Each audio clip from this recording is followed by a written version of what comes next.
तीन हमारे मूलभूत सवाल इस चर्चा के पहले मैं सबके सामने रखना चाहता हूं। पहला सवाल कि क्या यूपी में बड़े पैमाने पर बांग्लादेशी रोहिंग्या घुसपैठिए अभी भी मौजूद है?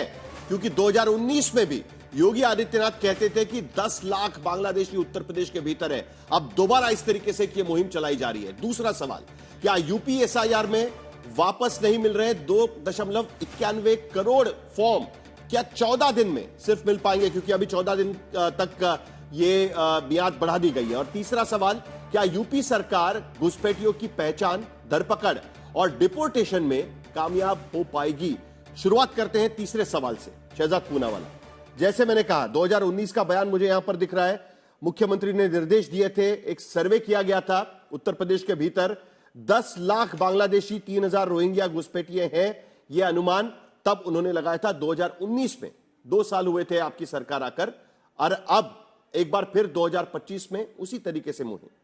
क्या उत्तर प्रदेश सरकार डिपोर्टेशन में कामयाब होगी? हालांकि डिपोर्टेशन उनका काम है नहीं, केंद्र सरकार का काम है, लेकिन फिर भी जिस तरीके से मुहिम चल रही है। सबसे पहले तो साहिल जोशी जी, मैं हैरान हूं कि आज इस डिबेट में 2 पक्ष है। मतलब कि इस देश में भारतीयों का अधिकार ना होकर बाहरियों का अधिकार हो। जो बाहर से लोग अवैध रूप से आए हैं, जिनको बसाने का काम, जिनको लेजिटिमाइज और नॉर्मलाइज करने का काम पिछली सरकारों ने किया है, आज अगर कानूनी टूल्स के हिसाब से उनको चिन्हित करके, उनको डिलीट करके, उनको डिटेन करके और उनको डिपोर्ट करने की प्रक्रिया हो रही है, तो जो लोगों ने डिफेंड किया है वो मातम मना रहे हैं। मैं हैरान हूं कि आज इस चर्चा भी हो रही है इस विषय पर, क्योंकि मैं बताना चाहता हूं कि 1-2 मिनट दे दीजिए कि पहले क्या था और आज क्या स्थिति है। पहले स्थिति थी ओपन बॉर्डर इंडो बांग्लादेश का। आज 90% फेंसिंग डन, बंगाल को छोड़कर। वहां पर भी हाईकोर्ट उनको लगातार फटकार लगा रहा है कि आप क्यों 450 किलोमीटर करने नहीं दे रहे। फिर उससे पहले 1.5 करोड़ बांग्लादेशी घुसपैठ आ चुके थे देश में, जिसको यूपीए की सरकार ने नॉर्मलाइज और लेजिटिमाइज और रेगुलराइज करने का काम किया था। ममता बनर्जी उस समय पर कागज फेंकती थी, और आज वो 95% घुसपैठ पूरी तरह से बंद हो चुका है। केवल बंगाल से हो सकता है, बाकी जगह तो पूरा बंद हो चुका है। तीसरी बात, आईएमडीटी एक्ट बनाया था, इसके बारे में डीजीपी साहब जानते होंगे। आईएमडीटी एक्ट में इस प्रकार के प्रावधान रखे गए थे जिससे कि onus was not on the illegal एंट्रेंट, कि भाई आप प्रूफ करो आप नागरिक है। ओनस किसी और पर डाल दिया गया था, जिसकी वजह से ज्यादा लोगों को नागरिक बनाने की प्रक्रिया हो गई थी। आज वो आईएमडीटी एक्ट को किसने स्क्रैप करवाया? सर्बानंद सोनोवाल जी ने। फिर चौथी बात आती है एसआईआर और एनआरसी का इंफ्रास्ट्रक्चर लाकर और बाकी इंफ्रास्ट्रक्चर लाकर इन लोगों को चिन्हित करके निकालने का, जिसका विरोध ये लोग करते हैं। इसका मतलब क्या हुआ कि एक तरफ तो हमारी सरकार है detect, detain, delete and deport के लिए, और वो डिफेंड करते हैं। मैं आपको उदाहरण भी देता हूं। अभी आपने बोला कि क्या नागरिकों को, विधायकों को अधिकार है? जी बिल्कुल है। आपको बताना चाहता हूं, इमिग्रेशन एंड फॉरेनर्स एक्ट के प्रावधान है कि संस्थाओं को, विधायकों को, जनमानस को अगर लगता है कि कोई अवैध रूप से यहां पर रह रहा है, अवैध रूप से यहां पर है, तो उसको बिल्कुल अधिकार है कि एफआरआरओ को और पुलिस को बताए। ये उसका दायित्व है। Foreigners act 1946। तो ये जो तस्वीरें यहां पर हम देख रहे हैं, ये सही चल रही है। सड़क के ऊपर खड़े होकर विधायक पुलिस को साथ में खड़े होकर राह चलते लोगों को रोक के पूछ रहे हैं, भाई आपका डॉक्यूमेंट दिखाइए, हमें ये चेक करना है। उसके बाद वो डॉक्यूमेंट उसको दिया जाता है, बोला जाता है ये पढ़ के बताइए क्या लिखा है। फिर गूगल ट्रांसलेशन में डालकर पूछा जाता है कि भाई ये देखिए, ये तो यहां पर ये बोल रहा है, ये इसी तरीके से जांच होगी। ये सीरियसनेस है पूरी जांच का। हाँ, ऐसा है साहिल भाई। हो सकता है आपको लगता हो कि जो विधायक कांग्रेस के खड़े होकर बोले कि घुसपैठियों को गैस सिलेंडर दे दो, गुलाम मीर जैसे, या जो कांग्रेस मुझे लगता होगा क्या मतलब है, नेता सैम पित्रोदा बोले कि अगर ये घुसपैठिए आ गए तो रहने दीजिए। शहजाद क्या बात बोल रहे हैं आप? मैं बता रहा हूं, मुझे लगता है कि बात नहीं है। मैं जो तस्वीर यहां पर दिख रही है उस पर पूछ रहा हूं, क्या इस तरीके से डिपोर्टेशन की, घुसपैठिए पूछने की मुहिम होती है क्या? आप बड़े सीरियसली हम इस बात पर चर्चा कर रहे हैं क्योंकि घुसपैठियों का विषय है। इस देश में घुसपैठी नहीं होनी चाहिए। आप मेरे जवाब को तो सुनिए जी, जवाब को तो सुनिए। सुन रहा हूं, बीच में क्यों टोक रहे हैं आप? पूरा जवाब सुनिए। संतुष्ट नहीं होंगे तो मैं कैसे जवाब दूंगा? सुन रहा हूं, बोलिए।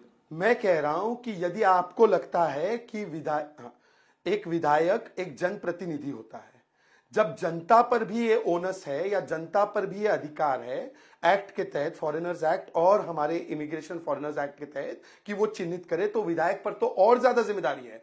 पर अगर आपको लगता है कि विधायकों का काम गैस सिलेंडर देने का हो, जैसे कांग्रेस के लोग हिमायत करते हैं, या आपको लगता है कि सैम पित्रोदा जैसे हो जो बोलते हैं घुसपैठे आगे तो उनको रहने दीजिए, तो वो हो सकता है कि आप पुरानी व्यवस्था से, आपकी बात सही है, आज की व्यवस्था में विधायकों का काम है कैमरा बुलाइए, सड़क सड़क पर ले जाइए, राह चलते लोगों को रोकिए, उनका कार्ड मांगिए और पूछिए कि भाई नाम आप पढ़ के बताइएगा। ठीक है, ये इसी तरीके से इतने सीरियसली इस देश में ये प्रोसेस होगी घुसपैठी ढूंढने की। शहजाद, आप भी मुझे बताइए, इमिग्रेशन एक्ट मंजूर किया गया है 2025 से, वो लागू किया गया है, क्या ये तरीका होता है? आप मुझे जेन्युइनली बताइए इस बात को।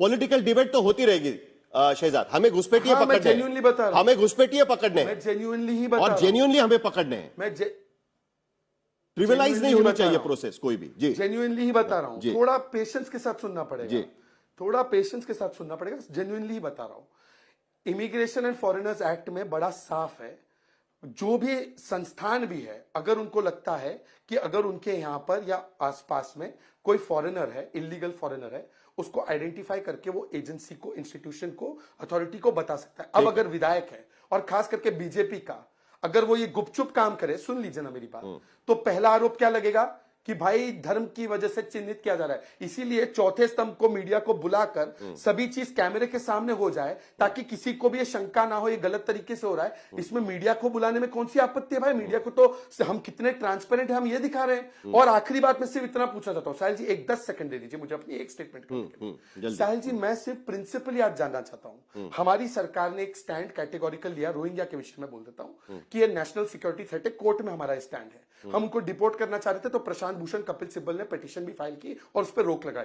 आज मैं चाहता हूं कि कांग्रेस और अगर तृणमूल कांग्रेस का तो ऑफिशियल स्टेटमेंट है, Rohingya are innocent poor people, ये ममता बनर्जी का स्टेटमेंट है। एक बार बोल दे कि ये नागरिक नहीं है, ये इनको नागरिक बनने नहीं दे सकते, ये नेशनल सिक्योरिटी थ्रेट है। एक बार इनसे बुलवा दीजिए भाई, जो लोग आइडेंटिटी एक्ट। हालांकि मेरा ओरिजिनल सवाल ये था 2019 के स्टेटमेंट का और सर्वे का, मैंने याद दिलाई थी, मैं आपके पास दोबारा आता हूं। 2019 में जब सर्वे किया गया था उत्तर प्रदेश के भीतर, योगी आदित्यनाथ ने यह बात साफ शब्दों में कही थी कि सर्वे के बाद यह पता चल रहा है 10 लाख बांग्लादेशी उत्तर प्रदेश के भीतर है, 3000 रोहिंग्या उत्तर प्रदेश के भीतर है, और आज 2025 में विधायकों को सड़क पर भेजकर इस तरीके से मुहिम चलाई जा रही है। लेकिन विक्रम सिंह हमारे साथ पूर्व डीजीपी जुड़े, जल्दी से आपकी एक छोटी सी प्रतिक्रिया, उसके बाद कांग्रेस प्रवक्ता के पास में चलूंगा कि क्या यही तरीके से घुसपैठिए ढूंढे जाते हैं? मुझे आपसे समझना है, क्या पुलिस इस तरीके से घुसपैठिए ढूंढती है, जिस तरीके से बैरिकेटिंग करके हम गाड़ियों को रोक के लोगों को पूछते हैं, क्या उस तरीके से यह किया जाता है? विक्रम सिंह जी। साहिल जी नमस्कार, सभी विद्वान पैनलिस्ट को नमस्कार। सब कुछ करने के लिए एक सर्वश्रेष्ठ तरीका होता है, सर्वश्रेष्ठ तरीका भी होता है, सामान्य तरीका भी होता है और एक निकृष्ट तरीका भी होता है। ये देखिए, निर्वाचन संबंधित है तो अगर जनप्रतिनिधियों का सहयोग लिया जा रहा है उसमें कोई बुराई नहीं। हमारा सूचना तंत्र ऐसा है कि अगर जेल में शातिर अपराधी, पुरस्कार घोषित अपराधी भी हमें महत्वपूर्ण सूचना दे रहा है तो हम उससे सूचना ले सकते हैं। लेकिन वो सूचना देने वाला, सूचना लेने का जो प्रक्रिया है वो इतनी पीछे होती कि बायां हाथ नहीं जानता दाहिना क्या कर रहा है। मैं समझ रहा हूं कि ये संकेत सबको स्पष्ट हो गया होगा। ये कार्य प्राइमरीली ये पुलिस और प्रशासन का है और वो बेहतर करे, सूचना जनप्रतिनिधि को सहयोग प्राप्त करे, लेकिन उनको आगे करके, जैसे लखनऊ में की मैं मिसाल दे रहा हूं, वहां की सम्मानीय मेयर महोदया ने, नगर प्रमुख महोदया ने, सुषमा खरकवाल जी ने अच्छा काम किया है, एमएलए नीरज बोरा साहब ने। लेकिन बेहतर होता कि हमारे माननीय जनप्रतिनिधि अगर पीछे रह करके पुलिस से सहयोग प्राप्त करते तो वो एक ज्यादा औचित्यपूर्ण रहता। लेकिन अब इसके पीछे एक जो है एक ट्विस्ट है। जितने ये रोहिंग्या बांग्लादेश फंसाए गए हैं, हमारे तथाकथित सम्मानीय नागरिक जनप्रतिनिधियों ने ही किए हैं। उनके कॉर्पोरेटर ने ही अपने प्लॉटों पे जाके किराया दिया है और उन्होंने ही सब मीटर लगा करके, सब मीटर दे करके किराया और तहबाजी वसूल करते हैं। तो अगर एक कांटे से दूसरा कांटा निकाल रहे हैं तो कोई बुराई नहीं है। अब इसके दो एस्पेक्ट हो सकते हैं, अपने को बचाने की नीयत से, और मैं किसी राजनीतिक पार्टी का नहीं हूं जब मैं कह रहा हूं कि सम्मानित जनप्रतिनिधियों ने, चाहे कॉर्पोरेटर हो, तो उसमें आप देखेंगे सभी पार्टी के लोग उसमें शामिल नहीं। अब ये बात बड़ी कटु लगेगी, हमारे जो प्रवक्तागण है शायद उनको बुरा भी लगे, लेकिन जो ग्राउंड रियलिटी है, अगर आप देखें, न्यूज रिपोर्ट देखें तो एक सोनकर साहब हैं, मोहन लालगंज नहीं। कुल मिलाकर प्रशासन की जिम्मेदारी है, पुलिस की जिम्मेदारी है, सूचना आप किसी से भी ले सकते हैं क्योंकि एक बड़ा काम है। ठीक है, ये बात ये बात तो कोई भी समझ सकते हैं, लेकिन अभय दुबे जी आपकी एक प्रतिक्रिया इस पर चाहिए, क्योंकि शुरुआत जब हुई इस पूरे डिबेट की, शहजाद पूनावाला कह रहे थे कि आखिरकार इस पर डिबेट कैसे हो सकती है, घुसपैठिया ढूंढना ये सबका काम है, घुसपैठिए इस देश में नहीं रहने चाहिए, इस पर डिबेट कैसे हो सकती है, ये एक दूसरा सवाल वो यहां पर उठा रहे हैं।